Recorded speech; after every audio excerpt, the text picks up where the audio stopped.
ప్రజలు తమ సమస్యలను విన్నవించుకుంటే వాటి పరిష్కారానికి పోలీస్ శాఖ కృషి చేస్తుందని Rampachodavaram OSD KV Maheswara Reddy, Chinturu ASP Rahul Meena అన్నారు. కాగా ఉన్నతాధికారుల ఆదేశాల మేరకు పోలీస్ శాఖ ఆధ్వర్యంలో అల్లూరు జిల్లా చింతూరు డివిజన్ పేగ పంచాయతీ పరిధిలోని మారుమూల గ్రామం అల్లిగూడెంలో కమ్యూనిటీ పోలీసింగ్ కార్యక్రమం నిర్వహించారు. ఇందులో భాగంగా యువహో వాలీబాల్ టోర్నమెంటు, ఉచిత మెగా వైద్య శిబిరం నిర్వహించారు. కార్యక్రమానికి ముఖ్య అతిథులుగా హాజరైన పోలీసు అధికారులు మాట్లాడుతూ క్రీడల్లో రాణిస్తూనే ఉద్యోగ ఉపాధి అవకాశాలు ఎక్కడైనా పొందేందుకు యువత సిద్ధంగా ఉండాలని పిలుపునిచ్చారు. ఇలా ఉంటే వాలీబాల్ టోర్నమెంట్లో పురుషుల విభాగంలో 40 జట్లు, మహిళల విభాగంలో 6 జట్లు పాల్గొనగా సుమారు 600 మంది వైద్య శిబిరంలో పరీక్షలు చేయించుకున్నారు. అలాగే టోర్నమెంట్లో విజేతలకు నగదు బహుమతితో పాటు షీల్డ్ అందజేశారు. వాలీబాల్ కిట్లు, రగ్గులు పంపిణీ చేశారు.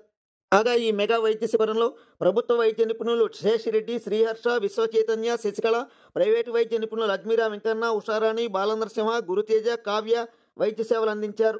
సుమారు 1000 మందికి పైగా ప్రజలు హాజరైన ఈ కార్యక్రమంలో CRPF 42 battalion commandant Suresh Kumar, Chintur, Rampachodavaram, Rajavommangi సీఏలు గజేంద్ర కుమార్, వెంకటేశ్వరరావు, స్వామినాయుడు, చింతూరు, డొంకరాయి, మోతుగూడెం ఎస్ఐలు శ్రీనివాసరావు, శివకుమార్, గోపాలరావు, ఆర్ఎస్ఐలు ధనేష్, వర్మ, లక్ష్మణస్వామి, స్థానిక సర్పంచ్ చంద్రయ్య, ఎంపీటీసీ నాగరాజు, ఇతర ప్రజా ప్రతినిధులు, వైద్య ఆరోగ్య శాఖ పోలీస్ సిబ్బంది పాల్గొన్నారు.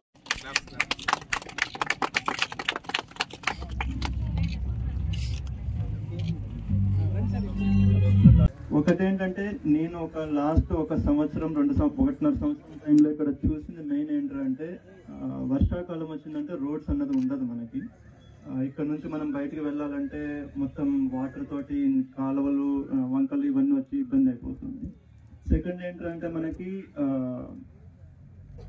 ఈ పండించుకున్నది ఏదైతే పంట ఉందో అది బయటకు అమ్ముకోవడం కూడా కష్టం అవుతుంది.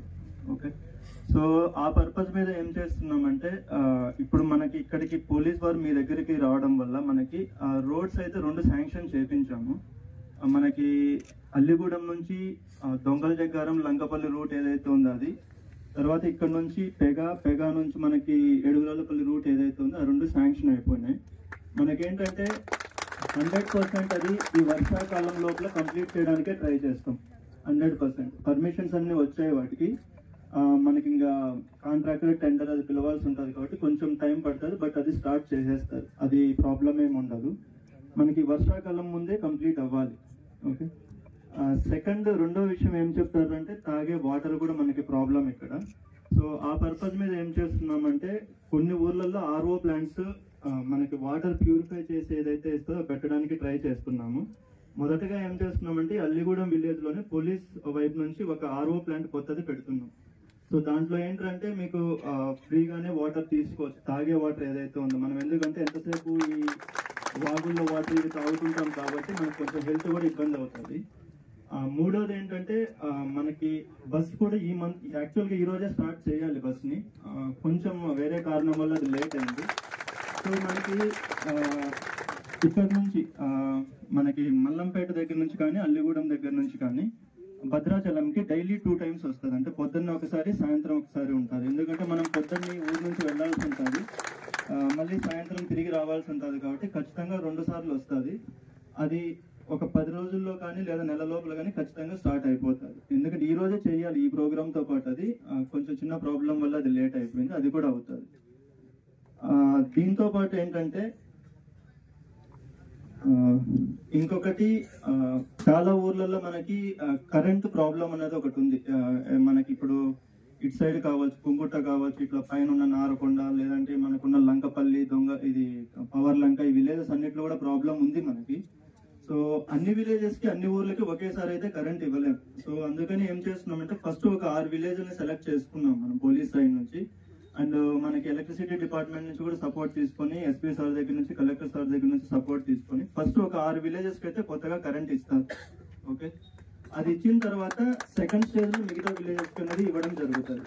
ఓకే, తర్వాత ఏంటంటే మనకి ఇప్పుడు వీళ్ళు చెప్తున్నట్లు ఇక్కడ హాస్పిటల్ ప్రతిసారి ఎడుగురాళ్ళపల్లి వెళ్ళాలంటే ప్రాబ్లం అవుతుంది కాబట్టి ఒక పిహెచ్సి సెంటర్ని ఇక్కడ అల్లిగూడెంలోనే పెట్టించడానికి ట్రై చేస్తున్నాము. అది కూడా మేబీ మనకి మేలో కానీ మే లోపల ఏంటంటే వర్క్ అయితే ఇక్కడ డాక్టర్స్ ఇదంతా పర్మిషన్స్ అన్ని తెప్పించేసి మేలో స్టార్ట్ చేయించడానికి, ఏప్రిల్లో కానీ మేలో కానీ స్టార్ట్ చేయించడానికి ట్రై చేస్తున్నాం. బట్ 100% అవి అయితే అవుతాయి. ఓకే, ఎందుకంటే ఇప్పుడు ఇది నా వల్లనో లేదా ఏఎస్పీ గారి వల్ల ఒకరి వల్లనో అవ్వదు. మనకి ఎస్పీ సార్ కావచ్చు, కలెక్టర్ సార్ కావచ్చు, బయట ఉన్న డాక్టర్స్ కావచ్చు, ఎలక్ట్రిసిటీ డిపార్ట్మెంట్ వాళ్ళు కావచ్చు, రోడ్ వర్క్స్ సంబంధించి ట్రైబల్ వెల్ఫేర్ డిపార్ట్మెంట్ కావచ్చు, పిఓ గారు కావచ్చు, అందరూ సపోర్ట్ చేస్తున్నారు కాబట్టి మనకి ఇది అవుతుంది. బట్ మనం గుర్తు పెట్టుకోవాల్సింది ఏంటంటే మీకు ఏదైనా సమస్య ఉంటే వచ్చి చెప్పాలి. మీరు సమస్యను చెప్పకన్నా మీ దగ్గరే పెట్టుకొని ఉన్నారంటే మాత్రం దానికి పరిష్కారం అన్నది దొరకదు. ఒకసారి మాకు ఈ సమస్య ఉందని మీరు డైరెక్ట్ గా వచ్చి మనకైనా చెప్పొచ్చు, పోలీస్ కైనా చెప్పొచ్చు, లేదా ఇంకొకరికైనా చెప్పొచ్చు, ఎవరి ద్వారా అయినా చెప్పించండి, లేదా మీరే అయినా రండి, ప్రాబ్లం లేదు. మీకు ఎంతసేపు పోలీస్ ఇక్కడ 100 మీకు ప్రతిరోజు ఇక్కడే ఉంటారు పోలీసు. ఇక్కడ మన అల్లిగూడెంలో ఉంటారు, లేదంటే ఏడుగురాలపల్లిలో ఉంటారు, చింతూరులో ఉంటారు, ఏటపాకలో ఉంటారు. మీరు ఎక్కడికైనా వచ్చి చెప్పొచ్చు. ఇక్కడ ఎలాగో మనకు టవర్ కూడా స్టార్ట్ చేస్తాం కాబట్టి ఇక్కడ మనకి మొబైల్ ఫోన్ కూడా పనిచేస్తుంది. మీరు ఫోన్ చేసి అయినా చెప్పొచ్చు, సార్ మాకు ఈ సమస్య ఉంది అని చెప్తే దానికి మనం పరిష్కారం ఏదన్నా వెతుకుతాం. మీరు సమస్య చెప్పకన్నా మీలో మీరు ఉన్నారంటే మాత్రం అవ్వదు. ఇప్పుడు ఇన్ని రోజులు తిరగడం వల్ల మాకు ఈ సమస్యలు ఉన్నాయని తెలిసాయి కాబట్టి వాటికి మేము ఏదో చేయగలుగుతున్నాం కొంచెం వరకు. ఇంకా కొన్ని సమస్యలు ఉంటాయి మీ దగ్గర. ఇప్పుడు సపోజ్ చాలా మందికి ఉద్యోగాలు ఉండవు, చదువుకున్న వాళ్ళకి ఉండవు. ఓకే, దానికి కూడా ఏం చేస్తున్నాం అంటే అందరికీ అల్లిగూడెంలోనే ఉద్యోగాలు కావాలంటే ఇప్పించలేము, అవ్వదు కదా. సో మీరు కూడా ఏంటంటే కొంచెం ఆలోచన చేసి ఇక్కడ నుంచి బయటికి రావచ్చి, ఇప్పుడు సపోజ్ మీరు చింతూరులో పని చేస్తారంటే అక్కడ ఇప్పించగలం, లేదంటే భద్రాచలం అయితే ఇప్పించగలం, లేదా రాజమండ్రి అయితే ఇప్పించగలం, ఇట్లా హైదరాబాద్ ఇలాంటి ఊర్లకు వెళ్ళగలుగుతారంటే మనం ఇప్పించగలుగుతాం. మొత్తం ఉన్న 1000 మందికి ఇక్కడే కావాలంటే మనం ఇవ్వలేం, ఎందుకంటే అది మీకు కూడా తెలుసు, ఎందుకంటే అంత లేదు మనకి ఇక్కడ ఇవ్వడానికి. సో ఇట్లాంటి ఏమైనా ఉన్నప్పుడు మీరు 100% ముందే చెప్పండి. మీరు చెప్తే మేము 1-2 సార్లు దాన్ని ట్రై చేసి ఆ సమస్యకి ఏదన్నా, ఒకవేళ పోలీస్ ద్వారా అయితే పోలీసే చేస్తారు, లేదు వేరే డిపార్ట్మెంట్ వాళ్ళ ద్వారా కావాలంటే వేరే డిపార్ట్మెంట్ వాళ్ళ ద్వారా చేపిస్తారు. ఓకే, కానీ తర్వాత భవిష్యత్తులో అయినా సరే మీకు ఏ సమస్య ఉన్నా 100% ఎవరికో వారికి చెప్పండి. నాకే చెప్పాలని రూల్ ఏం లేదు, మీరు ఎవరికి చెప్పినా కూడా 100% తర్వాత మనకే తెలుస్తుంది. తెలిస్తే దానికి ఏదో ఒక పరిష్కారం అనేది ఇస్తారు. తర్వాత ఈ క్యాంప్ కి సంబంధించి ఏంటంటే నేను డాక్టర్స్ అయితే వాళ్ళు చాలా సపోర్ట్ చేశారు మనకి, బోత్ గవర్నమెంట్ డాక్టర్స్ కావచ్చు, ప్రైవేట్ డాక్టర్స్ కావచ్చు. 2 days ముందు చెప్పామంటే వాళ్ళకి ఇట్లా పెట్టాలనుకుంటున్నామండి, మనకి కొంచెం టైం తక్కువ ఉందంటే వాళ్ళు ఈ తక్కువ టైంలోనే వచ్చి మాకు ఇంతగా సపోర్ట్ చేశారు. థ్యాంక్ యూ సార్ మీకు అందరికీ. నాకేంటంటే నేను ఇక్కడ గమనించింది ఏంటంటే కొంచెం ఎందుకు డాక్టర్స్ దగ్గర చూపించుకోవడానికి కొంచెం వెనకాడుతున్నారు, డాక్టర్స్ దగ్గర వచ్చి కలవడానికి. వచ్చిన డాక్టర్ లో మనకి చిన్నపిల్లల డాక్టర్ ఉన్నాడు, ఎముకలకు సంబంధించిన ఆర్థో డాక్టర్ ఉన్నాడు, గైనెక్ ఉన్నారు, రెగ్యులర్ గా మిగతా జ్వరానికి దానికి ఎవరైతే చూస్తారో ఫిజిషియన్ ఉన్నారు. వీళ్ళంతా qualified doctors. Okay, private hospitals లో పనిచేస్తున్న వాళ్ళు ఉన్నారు, గవర్నమెంట్ హాస్పిటల్స్ లో వర్క్ చేస్తున్న వాళ్ళు ఉన్నారు. కాబట్టి మీరు 100% ఇప్పుడైనా సరే మన వాళ్ళందరికీ చెప్పి ఇక్కడికి వచ్చి ఒకసారి చూపించుకోమని చెప్పండి. ఏదైనా మనకు ప్రాబ్లం, ఎందుకంటే ఇక్కడ మెయిన్ ఏమొస్తుందంటే చాలా మందికి వాటర్ సరిగా తాగకపోవడం వల్ల చాలా ప్రాబ్లమ్స్ వస్తున్నాయి, హెల్త్ ప్రాబ్లమ్స్. అవి కూడా ఒకసారి చూపించుకోండి. సెకండ్ థింగ్ ఏంటంటే మనకి వాలీబాల్ టోర్నమెంట్ ఏదైతే ఉందో దానికైతే మంచి రెస్పాన్స్ వచ్చింది. మొత్తం 30 to 32 టీమ్స్ వచ్చాయని చెప్తున్నారు. సో ఇది ఈ రోజు స్టార్టింగ్, దీంతో ఇదేం ఆగిపోదు. దీని తర్వాత మళ్ళీ పెడతాం మనం అందరం. మళ్ళీ మా 1 నెల 2 నెలల తర్వాత మళ్ళీ ఇక్కడ ఇంకొక ప్లేస్ లో ఎక్కడో దగ్గర పెడతాము.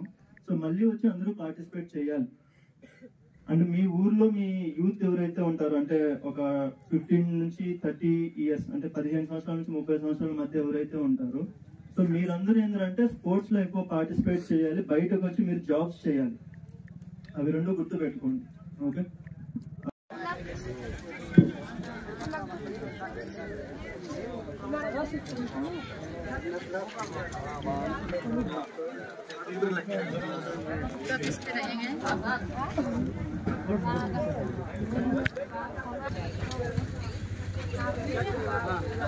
బాణాలు ఎట్లా అవుతుంది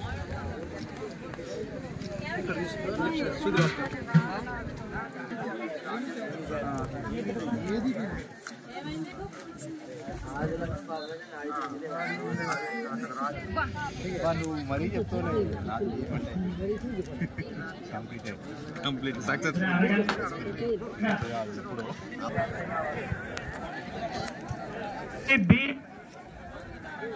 కూడా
అలా కూడా రండి అమ్మా బాబు, అది కూడా కౌంటర్ ఎలా రండి ఒకటి రావాలి.